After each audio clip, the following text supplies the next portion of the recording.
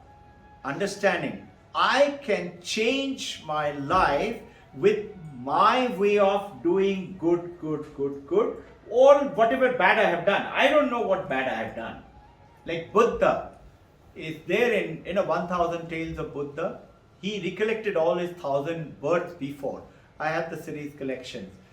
In one, he was a white elephant and he was running.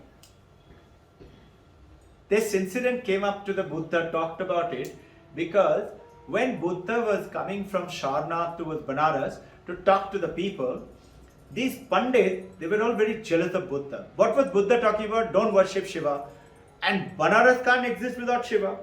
Or worship and Mandir. And Buddha is saying, don't go to Mandir.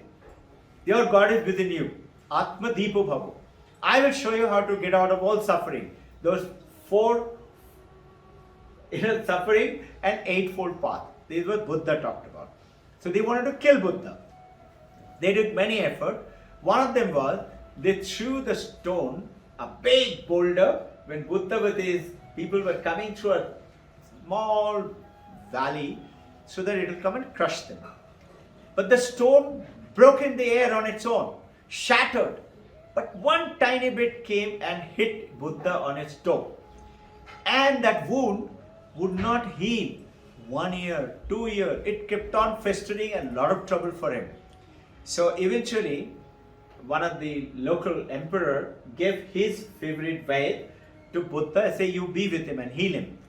Vaid realized there is only one way to heal that wound.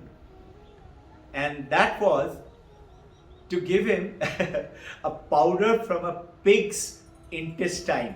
Now Buddha is pure vegetarian, but he did it and he got healed. Buddha got healed.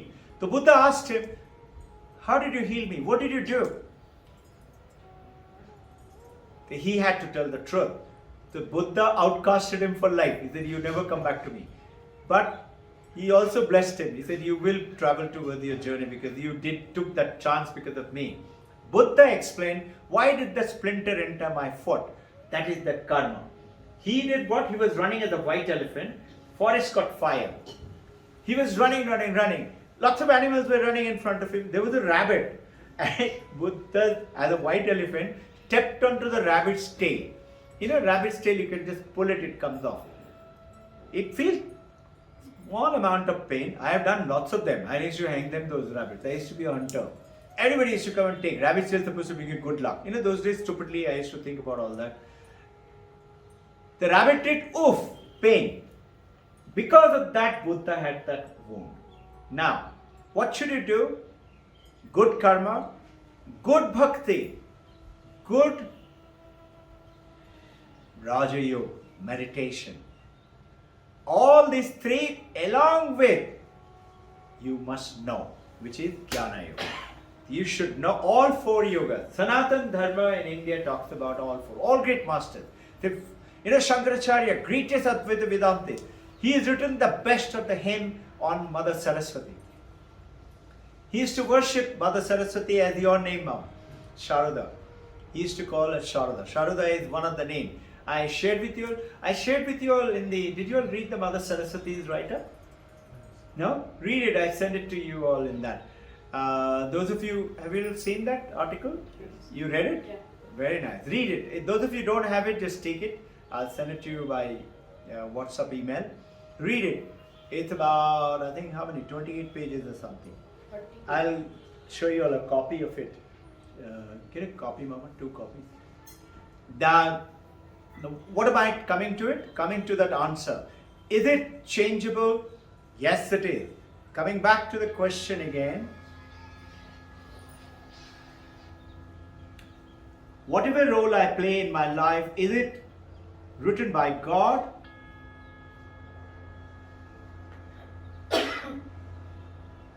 Is it written by God based on my karma?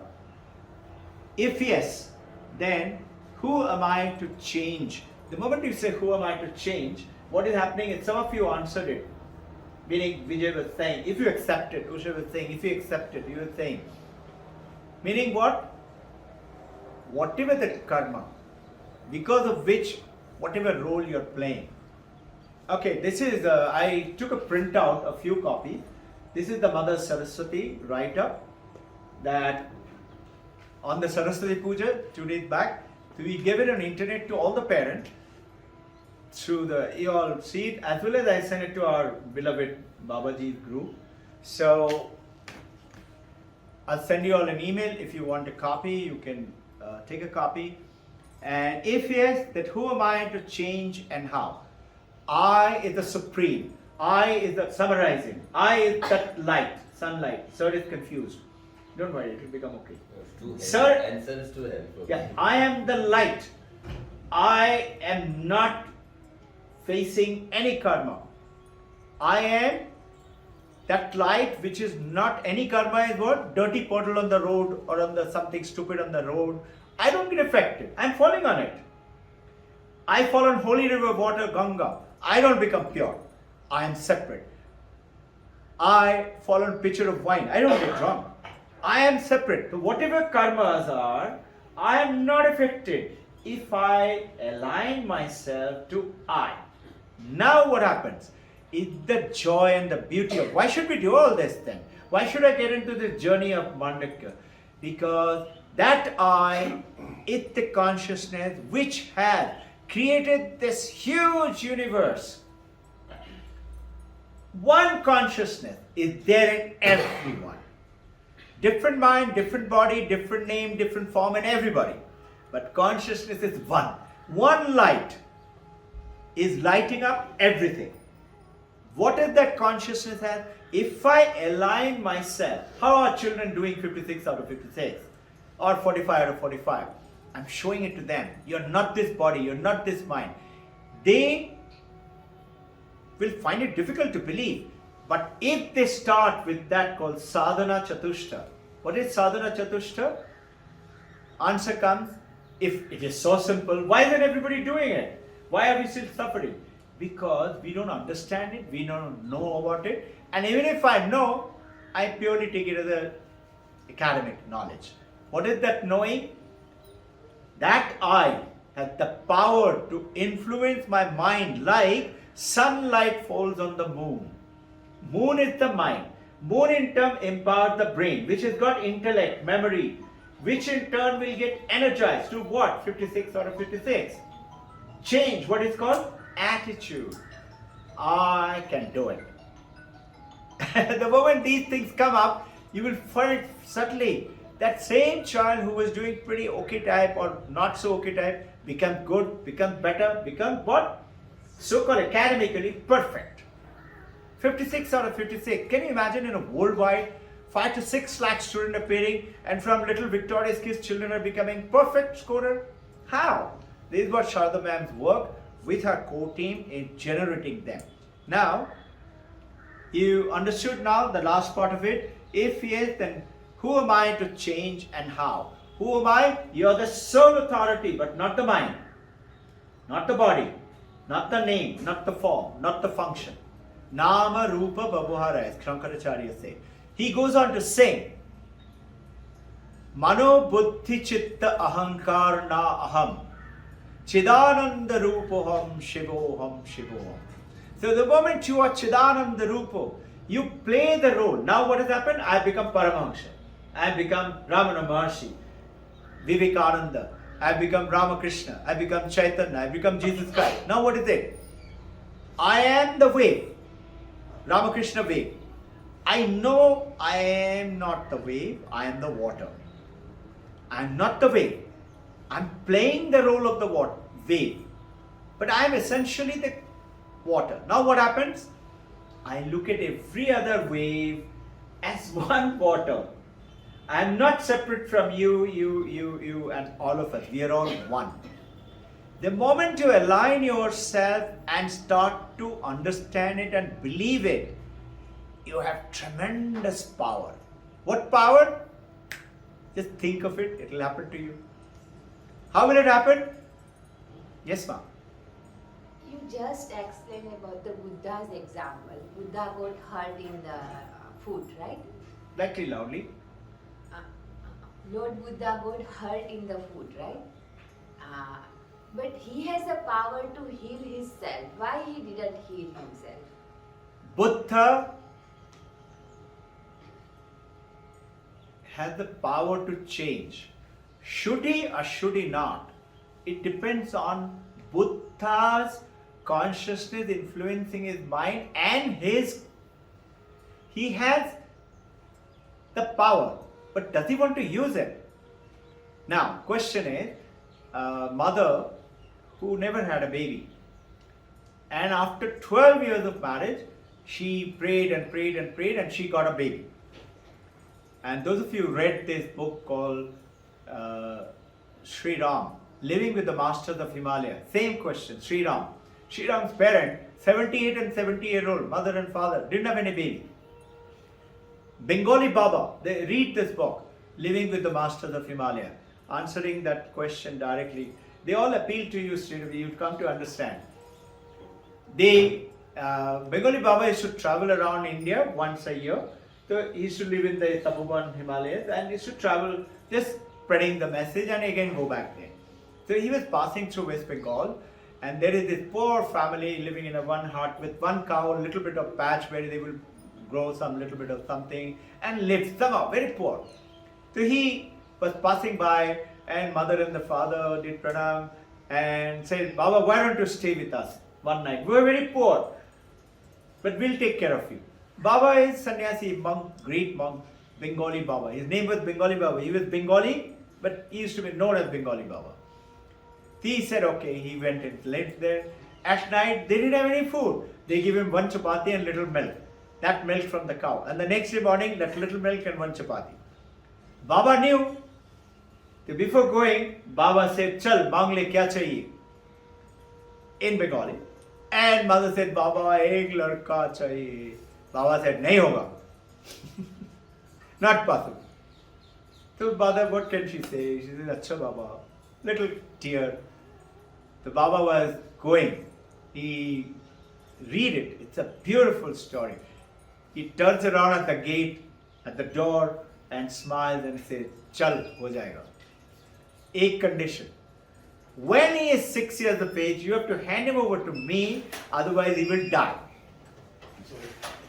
Mother naturally, very happy. Mother said, okay. Sure.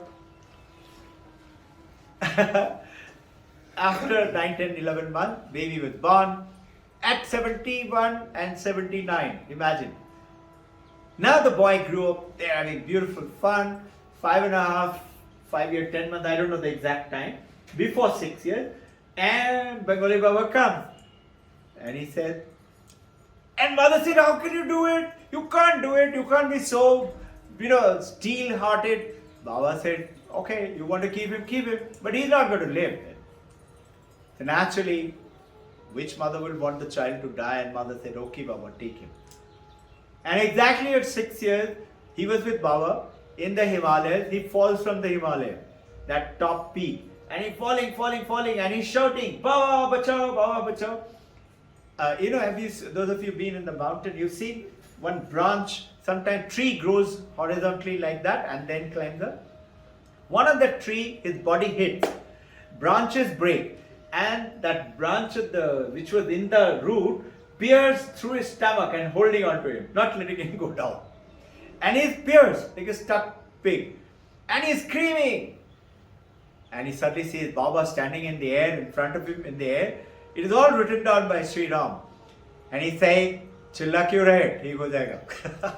And soon his devotees came down with a rope, took him out, and he got healed. He lived till 82 years of age. He picked up a great Himalayan institute for, Vedas, Upanishad, and Ayurvedic medicine in Rishikesh. There's a huge organization in the United States. He did he went to Harvard and did his specialized studies, research, and beautiful speaker. He started spreading this concept. Lots of good things happened. Some other time I'll tell you the story. So, what is it? That consciousness, the moment you align, you know you can do it. Baba did it. But why didn't Krishna do it? Why didn't Buddha do it? Buddha told this mother was told, only one person can make him alright, it's Buddha. Go to him.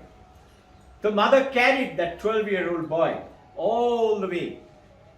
12 years old boy. This is all narrated. And went and put in front of Buddha and said, please save him. You can. He said, yes, I can. He said, but I need something. He said, tell me, I will do it. He said, give me one fistful of mustard seed from a home where there has been no death in the family. Mother said, no problem. And she goes around villages after villages after villages and comes back after a little over 2 days, tired, exhausted, didn't drink, didn't eat, and came and said, I can't find one home where there is no death. And then Buddha enlightens about this fourfold of suffering, and she became one of the great Bhikshuni thing.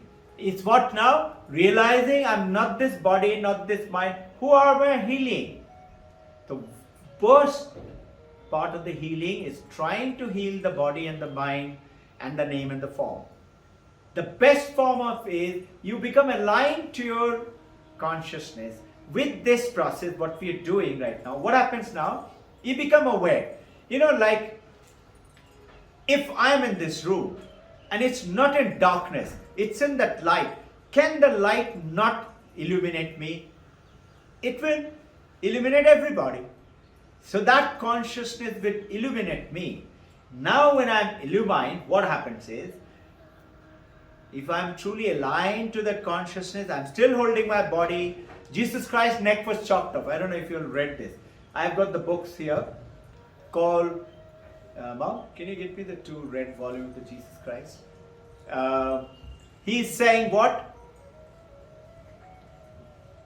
His neck was chopped off. Head was somewhere else, body was somewhere else. Good Friday. He resurrected himself on Easter Sunday.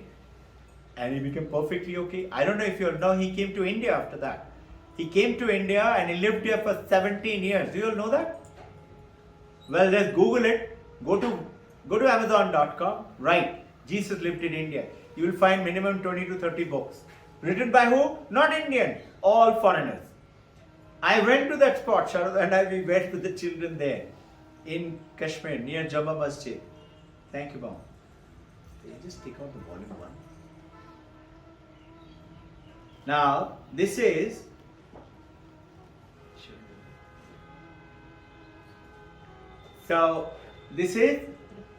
what is the heading? Can you see? Second Coming of Jesus Christ. This whole 2-volume book is written by Paramahansa Yogananda. Okay? In which I would like you to, who will read it? Yeah, volume 1. The unknown years of Jesus' life. His sojourn in India. Sojourn in India. Unknown years of Jesus' life, his sojourn in India. He lived in India for 17 years. Thank you. And the second volume also goes there and talks about that. What does it say? Very good statement, which most of you said it in part, know it to be truth. What does it say? If you believe in it, you can do it. This, most of you touched upon it. So don't believe on things which you don't like. Believe in things. Such a passionate topic. We gone past 35 minutes. Today's session is one of the longest. But do go ahead. What we'll do, we'll keep on dealing with it. So what you have to know, basic thing, just know it. Know it, make it your own. When you make your own, what happens? You understand it. Understanding, somebody says this is not a mango, this is a stone. You will just laugh at it, no? You will not say anything. You will not start picking up a fight. It's okay, maybe. If somebody comes and tells me, you stupid Robin Ghosh, you don't believe in God, what will I do? Start fighting with it? I'll just smile. I said, maybe. Somebody said, you did that writing of the book. I know, write it. Many people say, write it. I said, listen, how can I write that? I am nobody. It is the mother has written. My hand happened to be on the way. You tell me, God has created this universe. Last thought before we start. Has God written anywhere? God created my name.